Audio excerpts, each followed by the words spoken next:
Assalamualaikum warahmatullahi wabarakatuh. Kita lihat di sini, ada yang tahu gambar apa?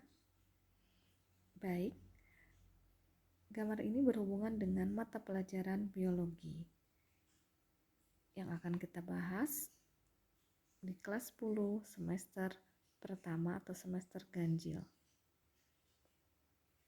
Tema yang akan kita pelajari hari ini adalah sejarah penemuan tentang virus, ciri-ciri virus, bentuk virus, struktur virus, dan klasifikasi virus. Baik, kita mulai saja materi tentang virus. Nah, di sini kompetensi dasarnya kita akan menganalisis struktur dan replikasi serta peran virus dalam kehidupan. Hanya pertemuan kali ini kita tidak sampai replikasi dan peran ya.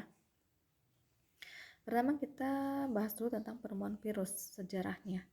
Jadi di sini banyak sekali peneliti yang melakukan penelitian seperti Adolf Meyer, Dmitri Ivanovsky, kemudian Martinus Beijering, Werner Stanley, dan sebenarnya masih banyak lagi ya.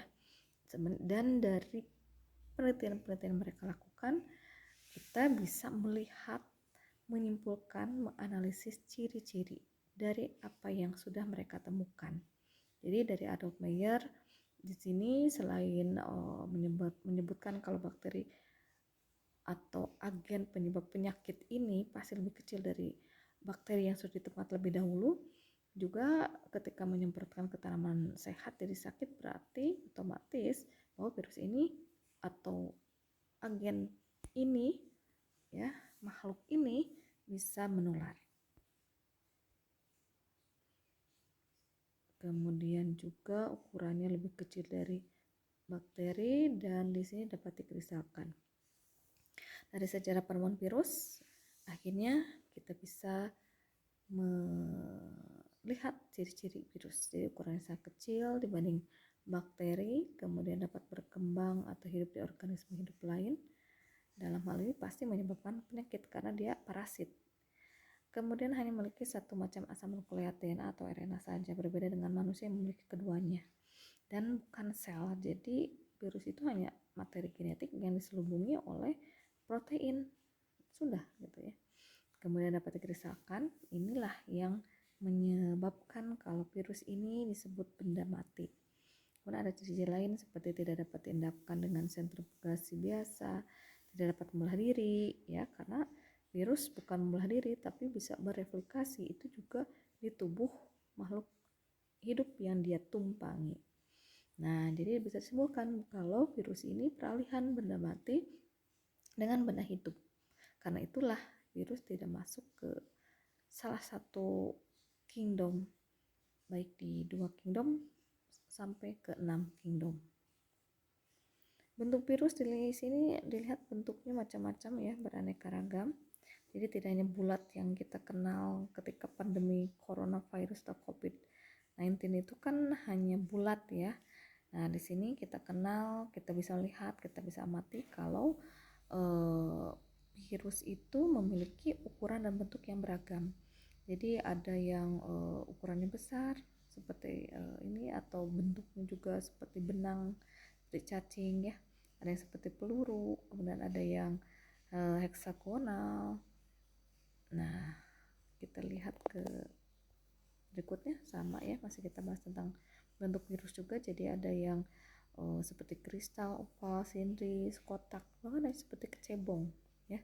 Dan ada yang kompleks yang kita kenal dengan bentuk T, karena dia selain memiliki asam nukleat yang diselubungi oleh protein kapsid, juga memiliki seperti serabut ekor, papan dasar jarum penusuk gitu ya.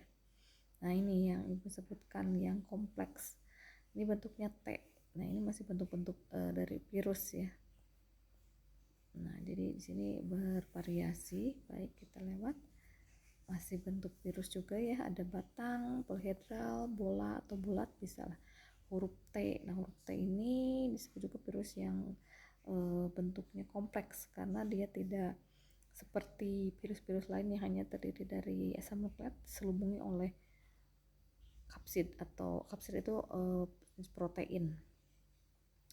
Baik, itu kita sudah bahas tentang beragam bentuk dan ukuran virus ya. Jadi ukurannya ada yang sangat kecil, ada juga yang agak besar, tapi tetap di bawah ukuran bakteri ya.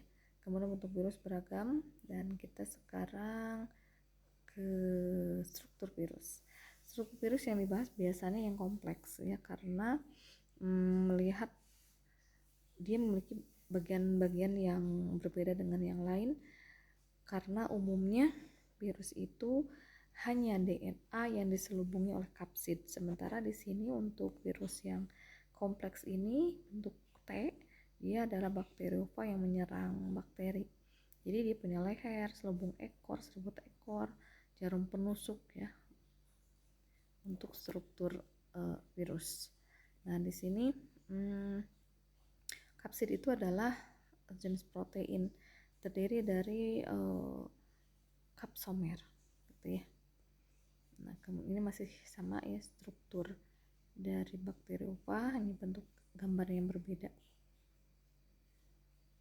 Kemudian di sini Ibu bandingkan ada yang A, B, C. Jadi kalau yang A dan B itu hanya terdiri dari materi genetik DNA atau RNA yang diselubungi oleh kapsid yang tersusun atas kapsomer, dan kapsid itu adalah jenis protein. Sementara untuk C dia ada bagian-bagian lain yang tidak dimiliki oleh A dan B. Jadi umumnya yang bahas yang C ya, karena yang kompleks. Kalau umumnya memang hanya materi genetik diselubungi oleh kapsid. Nah, asam nukleat itu kalau dilihat di gambar DNA double helix ya.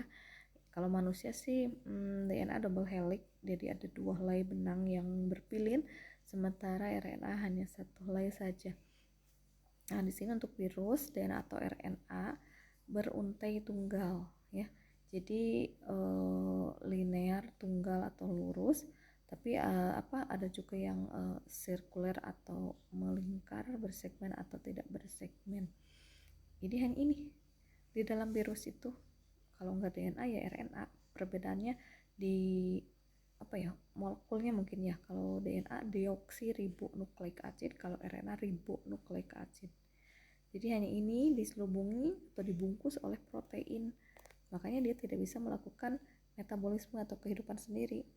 Jadi kalau di tubuh mah kayak dia tuh punya otaknya aja tapi nggak punya organ-organ gitu. Karena itu dia harus masuk ke organisme lain yang hidup, nanti dia bisa gitu menggunakan segala sesuatu yang ada di tubuh yang ditumpanginya, di sel yang ditumpanginya. Nah kalau ini Bu kesini aja, kemana ya? Cari hidup dulu ya. Cara hidup virus kita tahu karena dia hanya hidup di organisme yang hidup, otomatis dia parasit ya, dan dia ada di dalam, jadi intraseluler obligat.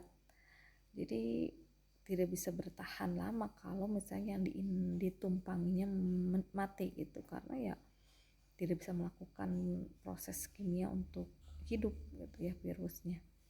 Dan untuk virus dia juga punya kisaran inang, jadi ada beberapa jenis virus yang tidak hanya menyerang satu makhluk hidup, contohnya flu burung. Jadi dia punya kisaran, selain menyerang aves atau unggas burung-burung itu, juga ada yang bisa menyerang babi sama manusia. Nah di sini umumnya sih hanya menyerang jaringan tertentu. Contohnya virus HIV hanya menyerang sel darah putih.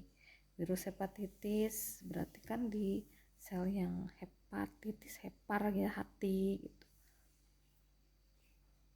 Nah, klasifikasi virus kita sudah bahas materi tentang klasifikasi sebelumnya. Kita mengenal takson, famili, genus, spesies ya. Nah, untuk virus, untuk famili diberi nama Viridae, adapun untuk genus diberi akhiran virus.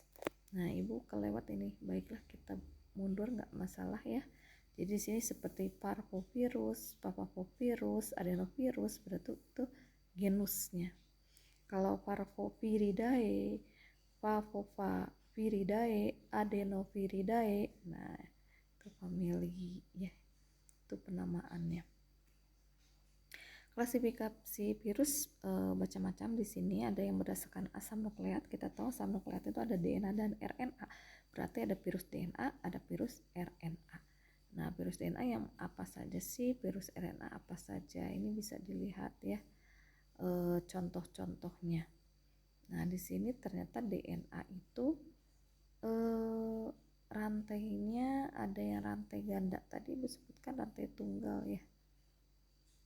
Nah, DNA juga RNA rantai ganda, RNA tunggal. Baik, kita kembali ke sini berdasarkan antibodi selubung. Jadi ada virus berselubung, ada yang tidak. Jumlah kapsomer. Nah, jadi kapsomer jumlahnya variatif, ada yang puluhan sampai ada ratusan. Jenis sel inang berarti ada virus yang menyerang manusia, hewan, tumbuhan, apalagi bakteri gitu ya. Terus ada berdasarkan tipe genom dan metode replikasi berdasarkan bentuk dasarnya. Ya. Oke, kita lanjutkan untuk pertemuan selanjutnya itu tentang replikasi dan peran virus. Jadi sekarang atau barusan kita sudah membahas virus, sejarah penemuan virus, kemudian ciri virus, kisaran ukuran dan macam-macam bentuk virus, struktur virus, dan terakhir klasifikasi virus. Terima kasih atas perhatiannya. Wassalamualaikum warahmatullahi wabarakatuh.